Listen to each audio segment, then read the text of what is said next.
संदीपजी आणि पदाधिकारी जे वैभव खेडेकरांसोबत खऱ्या अर्थानं गेली होती, आज परत आली, आज पुन्हा एकदा ताकद वाढलेली आहे, काय सांगायला होतं? निश्चितपणे मला असं वाटतं समज गैरसमज हे पक्षाच्या अंतर्गत होत असतात. काही गोष्टी लोक त्यांना चिथावतात. मला असं वाटतं आज ही शेवट सगळे आमचे महाराष्ट्र सैनिकच आहेत. सन्मान्य राजसाहेबांचा आदर सगळ्यांच्या मनात आहे. प्रेम पक्षाबद्दल आहे, राजसाहेबांबद्दल आहे आणि त्या प्रेमापोटीच आज ते परत आलेले आहेत आणि सन्मान्य राजसाहेबांची त्यांनी भेट घेतली आणि आता जोमाने पुन्हा एकदा महाराष्ट्र नवनिर्माण सेनेच्या कामाला ते सगळेजण लागतात. मध्यंतरी वैभव खेडेकर यांचा भाजपमध्ये पक्षप्रवेश झालेला, परंतु 2 वेळा त्यांचा पक्षप्रवेश थांबलेला होता. परंतु ज्यावेळेस पक्षप्रवेश झाल्यानंतर पुन्हा एकदा ते राज ठाकरेंवरतीच ते टीका करताना पाहायला मिळत होते की कुठेतरी राज ठाकरेंच्या बोलण्यामुळे आपला पक्षप्रवेश लांबणीवरती गेला. मला वाटत नाही याच्यामध्ये काय साहेबांचा संबंध आहे. आता तुम्ही ज्या पक्षात जायचंय तिकडे तुम्हालाच घेत नसतील, याच्यात साहेबांचा काय दोष? आज तुमची केंद्रीय समितीची बैठक राज ठाकरे यांच्यासोबत पार पडते.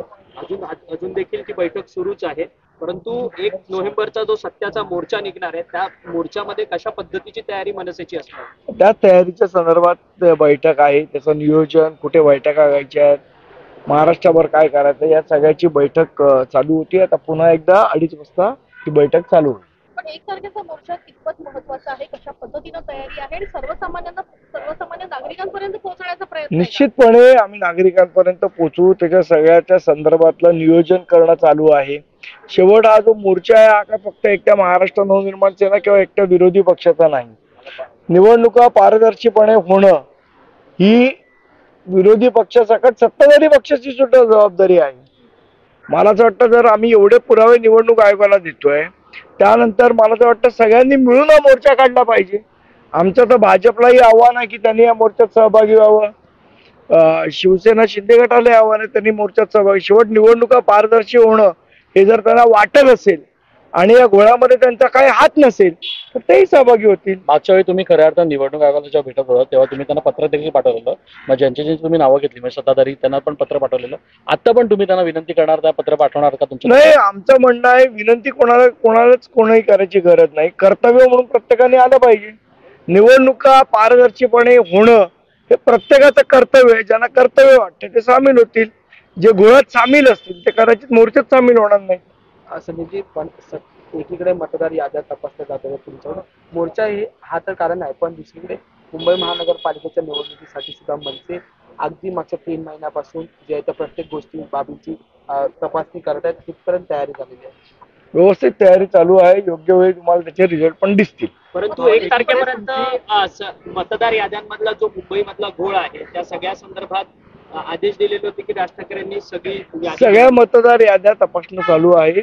रिझल्ट आल्यावर तुम्हाला सांगू. रामदास आठवले यांनी महाविकास आघाडी आणि विरोधी पक्षांवर टीका करताना म्हटले की महाविकास आघाडीमध्ये मनसेची एंट्री होत असताना त्यांच्यामध्ये कुठेतरी म्हणजे बिघाडी होताना आपल्याला पाहायला मिळते आणि त्याचसोबतच महायुतीच मुंबई महापालिका जिंकेल असा विश्वास त्यांनी कवितेच्या माध्यमातून व्यक्त केला. कोणी? रामदास आठवले. परवानग्या पोलीस मोर्चाच्या सर्व परवानग्या मिळालेल्या आहेत का? कारण की फॅशन स्ट्रीट पासून आझाद मैदानापर्यंत चालू आहे, ती प्रक्रिया चालू आहे. मोर्चाच्या आधी मिळेल. मार्ग बदलण्यासंदर्भात देखील चर्चा सुरू आहे असं देखील कळत आहे. आमची वरची नेते मंडळी या संदर्भात चर्चा करतात. नेमकी काय चर्चा झाली मला याची कल्पना नाही. मी माहिती घेऊन आपल्याला नक्की सांगेन. एकीकडे मोर्चाची तयारी सुरू आहे, दुसरीकडे शासन पातळीवरती वेगवेगळ्या पद्धतीचे कार्यक्रम निवडणुकीच्या अनुषंगाने धरून अधिसूचना काढल्या जात आहेत. कुठेतरी राज्य सरकारचा मानस हा लवकर निवडणुका घेण्याचा दिसून येतोय.